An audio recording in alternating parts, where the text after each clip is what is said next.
Hello again, loved ones. This is Matt Stevens, and I hope you're doing super duper fantastic. I'm doing pretty well myself, and I talk a lot about the nature of reality and things like that, and I do fall into the hermetic line of thinking about how the universe is mental, meaning it's a mental creation held in the mind of the all or universal consciousness or God or whatever you want to call it. That God or universal consciousness had its awakening, its I am moment, realized it existed, realized that it is mind, and that it does think and imagine and everything that we do with mind. So, and then whenever it did that, it began creating. And here we are, right? So I talk about that a lot. But like with regards to like the most fundamental of the hermetic books that you can get would be the Kybalion. And it is, if you've never read the Kybalion, I highly recommend it. I do, very much so. But in it, like for example, the divine paradox, it warns to it warns that even though we know the universe is mental, as a mental creation, that don't let that kind of trip you up into thinking, well, then what's it all? None of this is real anyway, so who cares, right? Having that kind of mindset.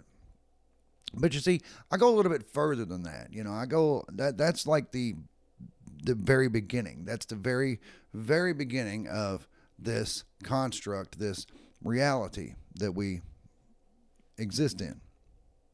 You see, I believe that there are many, many layers in it.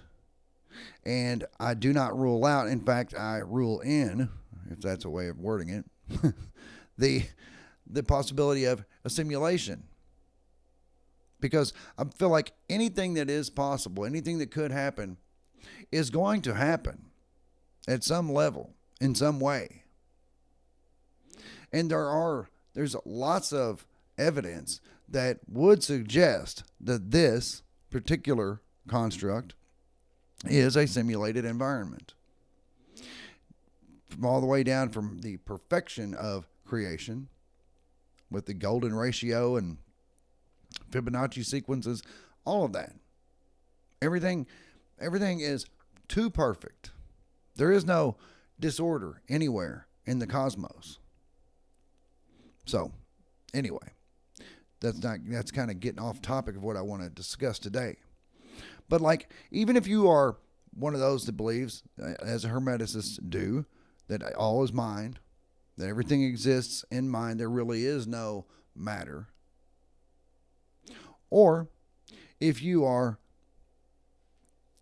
like, all right, I'm going to back up because I even joke with friends sometimes. Like and please understand, dear loved one, I'm one of those people that will stop the car and pick up a piece of trash if I feel the need to do so. Okay? I don't litter. However, if something were to happen and a piece of garbage fall, out or whatever the case may be, I may joke and be like, it doesn't matter. None of this is real anyway. That's joking, okay? I mean, it's not wrong. I'm not saying that I don't really believe that. I do. But I do believe that even though none of this is what we would consider to be real, it does matter. That's kind of the point I'm getting at. But if you're one of those types that's like an end is near type, the end is near, everything's about to come to an end, or God's coming back, or whatever the case may be, or the world's going to end, the big Apophis meteor is, what is that, asteroid? Yeah, asteroid. The big Apophis asteroid is going to just demolish the earth, so nothing really matters. Even if you're one of those types, it's we got to be careful not to allow ourselves to slip into a very nihilistic way of thinking, right? Kind of like my joke. None of that matters. It doesn't matter. This isn't real anyway, right? While I am joking, that is a very nihilistic way of looking at things. And people do tend to, I shouldn't say tend to, but some people do slide that way when they realize that this is a very temporary construct. This life, this existence, this world is very temporary. There's so much evidence of resets, right? There's so much evidence that this construct, as we know it, will end. And at that point, it will be rebooted. Is it a simulation in a computer? Maybe. And is it like a reboot on a computer? Maybe. Or is it just how the simulation is just one little compartmentalized portion of the whole of creation? And that's where experiments are done, where we can go in and experience certain things. But there's an expiration date on it, at which point it will stop, reset, and run again. At which point the souls who are in it that hadn't quite got it yet, they may repeat. They may go through the cycle all over again. I got to believe that some will be extracted. I got to believe some new ones will be put back in, will be put in. But regardless of all of that, it's easy to slip into a very nihilistic attitude of, screw it, none of this matters. None of it's real. It doesn't matter. So I'm just gonna, nothing, right? And some people will even tell you that they hate it in this world. I've talked about this in the past, how you'll have those. And it's usually the ones who consider themselves to be star seeds or some kind of esoteric, metaphysical, spiritual enlightenment seeking person. Geez, that was a mouthful, wasn't it? Hey, loved one, go ahead and hit the like button, please. I would so appreciate that. And subscribe to this channel if you have not yet done so. Thank you. I do appreciate it. I do. But you hear a lot of those types. They'll say that they feel homesick, as if they're like from the Pleiades, or maybe they're from Arcturus. And I'm like, you know what? Maybe you have lived lifetimes on another planet, which would be another construct.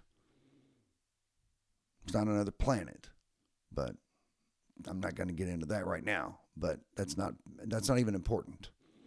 But maybe you did. Maybe you came here to have a lifetime here. Let's just go with that. Maybe you are one of those that is from the Pleiades, and you came here for a lifetime, and you hate it here. It sucks. Everybody's mean. They're just, everything's awful, and you just want to go back to where you came from, right? Well, that's all fine and good, except you're not here for no good reason. You did come here for a reason. And this applies to everyone else. This applies to the people who believe in simulation theory. This applies to the people who believe that, who are maybe more biblical, and they think that that God is going to end this world and then judgment's coming. All of those things apply to what I'm saying here. You're not here for no good reason. Regardless of what you have thought about the world, or it's probably more, if you have negative feelings toward it, it's probably more toward humanity, or what your view of humanity is up till this point. But you need to understand, you didn't come here. It's not an accident that you're here.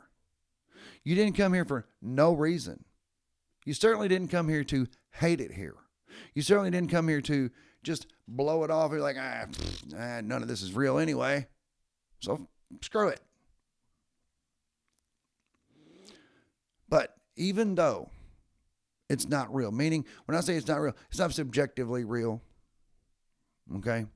This is a construct, and this is all held in the mind of the Creator.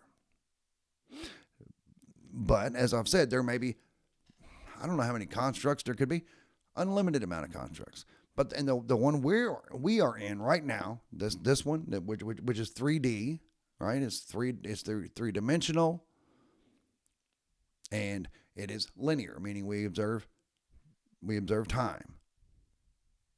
So anyway, this construct, this planet Earth, I've called it server Earth many times, but it's beautiful.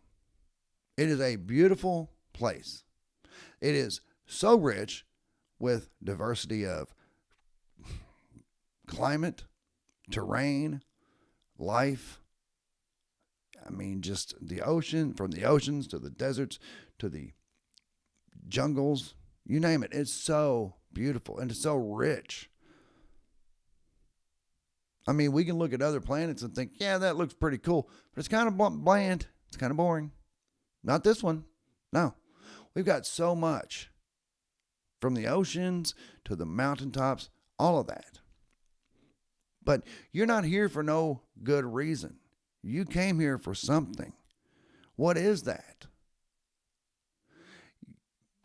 I want to encourage you, dear loved one, to get passionate about something. Learning, growing. I've got a little bit of a list. Appreciating the beauty of this place. Discovery of yourself. Discovery of your awakening. Maybe an ascension. And achieve some form of enlightenment. You've come here for something. So it's a slippery slope, I guess, if we allow ourselves to just slip into that nihilism and think, it's nothing. None of this is real anyway. No, it's a beautiful construct. And it is conducive to being a co-creator. It's conducive to manifesting. That's not by accident either. There's a very good chance you have come here to learn to be a co-creator. And you may be a creator on your own once you learn this. Because we can manipulate energy, which is the quantum field, make things happen. Make something come from what appears to be nothing. Of course, it's not nothing. There's no such thing as nothing. That would be void. But anyway. But cultivate and enrich relationships, enrich other people's lives. I'm looking at my list here. Learn to create. And also, I believe we are ultimately immortal. And here we do learn to experience pain and death. And while those things are hard to appreciate. It's hard to develop an appreciation for pain and death and suffering and things like that. It is. I mean, I'm not suggesting you should welcome it. Of course not. But it is something that you can learn to overcome and grow from. So, that's just what I wanted to talk to you about. But in that, I wanted to mention, as I mentioned earlier, the Kybalion. Just kind of flipping through here. But the divine paradox, it is the half-wise recognizing the comparative unreality of the universe. Imagine that they may defy its laws. Such are vain and presumptuous fools, and they are broken against the rocks and torn asunder by the elements by reason of their folly. The truly wise, knowing the nature of the universe, use law against laws, the higher against the lower, and by the art of alchemy transmute that which is undesirable into that which is worthy, and thus triumph. Mastery consists not in abnormal dreams, visions, and fantastic imaginings or living, but in using the higher forces against the lower, escaping the pains of the lower planes by vibrating on the higher. Transmutation, not presumptuous denial, is the weapon of the master. And there's another part in that particular chapter that I wanted to read in the Kybalion. I don't think there's any copyright stuff on it, so I mean I always give credit where it's due though, right? It says, we commit a folly when we attempt to deny the existence of matter in the relative aspect. We may deny its mastery over us, and rightly so, but we should not attempt to ignore it in its relative aspect, at least so long as we dwell upon its plane. Nor do the laws of nature become less constant or effective when we know them likewise to be merely mental creations. They are in full effect on the various planes. We overcome the lower laws by applying still higher ones, and in this way only. What this means is that while we are in this construct, while we are in this reality, we, even though we've come to an understanding that it is a mental creation, 99% of an atom is, maybe more than 99% actually, is not even, is just empty space, or what appears to be empty space, and energy. There's really no there is the point. But while we've come to understand that, we know, well, this is just a mental creation. It's like, yeah, that's true. But that doesn't mean that you can just blow it off. Well, in that case, screw it. No, that's the foolish ones who are torn asunder. While we are in this, we must abide by the rules, the laws, such as speed of light. That's the speed limit in this particular construct. And the Planck length, Max Planck's Planck length, that is the smallest, that would be what we would consider a pixel in this. That's the smallest unit of measurement. That's what everything is. Smallest unit. Anyway, that's speed of light is the speed limit, and the Planck length is the smallest unit of measurement, by which everything else is built upon.